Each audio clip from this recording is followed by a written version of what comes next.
जय हिंद, वंदे मातरम। साथियों, पिछले 2 दिन से एक न्यूज ने बच्चों को बहुत ज्यादा परेशान करके रखा हुआ है।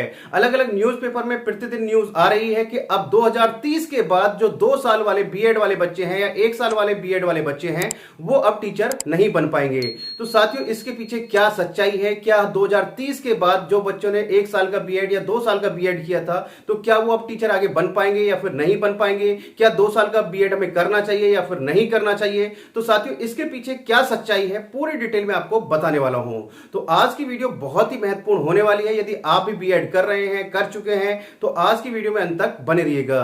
और यदि आप चैनल पर पहली बार आए तो चैनल को सब्सक्राइब कर लीजिएगा, बेल आइकन को प्रेस कर लीजिएगा, क्योंकि मैं आपके लिए इसी तरीके की इंफॉर्मेशन वीडियो लाता रहता हूं। तो साथियों, बात करते हैं कि क्या 2030 के बाद जो 4 साल वाली बीएड है वही टीचर बन पाएंगे, 2 साल वाले बीएड वाले बच्चे बन पाएंगे या फिर नहीं बन पाएंगे। तो साथियों, उससे पहले थोड़ी सी बेसिक इंफॉर्मेशन है वो जान लेते हैं। यदि आपको टीचिंग लाइन में जाना है, आपको टीचर बनने का सपना है, तो उसके लिए आपको बीएड करना होता है। यदि आपको प्राइमरी लेवल, आपको सेकेंडरी लेवल या सीनियर सेकेंडरी में टीचर बनना है तो उसके लिए आपको बीएड करना होता है। बीएड के बाद में फिर जो आपके स्टेट गवर्नमेंट के एग्जाम है वो आप दे सकते हैं, जैसे आपका यूपी टेट हो गया, एच टेट हो गया, रीट हो गया। तो उनको यदि आप क्लियर कर लेते हैं तो आप जो टीचिंग की वैकेंसी आती है तो उसके लिए आप एलिजिबल हो जाते हैं। इसके साथ साथ जो सेंट्रल गवर्नमेंट का एग्जाम होता है सी टेट का, तो यदि आपने बीएड कर लिया तो वो भी आप दे सकते हैं। तो जो सेंट्रल गवर्नमेंट के स्कूल हैं उनकी जो वैकेंसी आती है आप उनके लिए भी एलिजिबल हो जाते हैं। लेकिन अब पिछले 2 दिन से न्यूज चल रही है कि अब 2 साल वाले बीएड वाले बच्चे और 1 साल वाले बीएड वाले बच्चे 2030 के बाद टीचिंग के लिए अप्लाई नहीं कर पाएंगे, यानी कि टीचिंग के लिए एलिजिबल नहीं होंगे। सिर्फ 4 साल वाले बीएड वाले बच्चे ही एलिजिबल होंगे। तो इसके पीछे क्या सच्चाई है? क्या ऐसा ही होने वाला है? तो साथियों, अब आपको बताते हैं, जो 2 साल वाले बीएड वाले बच्चे हैं, 2014 से पहले 1 साल का बीएड होता था और 2014 के बाद में जो बीएड होता है 2 साल का होता है। फिर चाहे आप यूजी के बाद में करें या फिर पीजी के बाद करें। अब उसमें जो बच्चे हैं, लाखों बच्चे ऐसे हैं जिन्होंने क्या किया है, 2 साल का बीएड किया है। सबसे ज्यादा जो संख्या है वो आपकी 2 साल वाले बीएड वाले बच्चों की है। तो अब ऐसा नहीं हो सकता कि आपका सिर्फ और सिर्फ वही बच्चे एलिजिबल होंगे जिन्होंने 4 साल का बीएड किया हुआ होगा। ये इसलिए किया जा रहा है गवर्नमेंट की तरफ से कि 4 साल वाले बीएड में एडमिशन नहीं हो पाते हैं, उसको प्रमोट किया जा रहा है।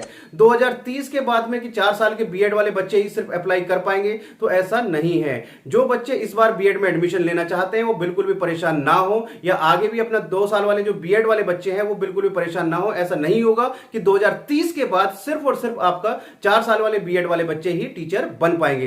तो ऐसा बिल्कुल भी नहीं है, क्योंकि उस कोर्स में एडमिशन नहीं हो पा रहे हैं। जो आपका 4 साल का बीएड है वो इंटीग्रेटेड बीएड होता है, जैसे BA plus BEd, BCom plus BEd, BSc plus BEd. तो वो आपका इंटीग्रेटेड बीएड होता है। तो जिसमें आपका 1 साल भी बच जाता है। वो उन बच्चों के लिए सही है जिन्होंने 12th किया है, तो 12th के बाद वो डायरेक्ट क्या कर सकते हैं, बीएड कर सकते हैं।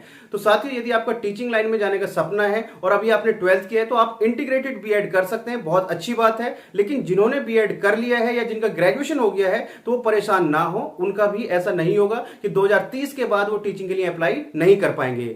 सिर्फ और सिर्फ गवर्नमेंट का है कि इस कोर्स को प्रमोट किया जा रहा है, इसमें एडमिशन अभी कम होते हैं तो इसलिए इस कोर्स को ज्यादा प्रमोट किया जा रहा है। तो आपको बिल्कुल भी परेशान होने की आवश्यकता नहीं है। यदि अभी भी आपको कोई डाउट या क्वेश्चन रह गया है तो आप मेरे से कमेंट बॉक्स में पूछ सकते हैं। मैं जितने जल्द से जल्द होगा उसका आंसर या उस पर वीडियो बनाने की पूरी कोशिश करूंगा। तो चलिए साथियों, मिलते हैं आपसे नेक्स्ट वीडियो में इस तरह की इंफॉर्मेशन के साथ। तब तक के लिए जय हिंद, जय भारत।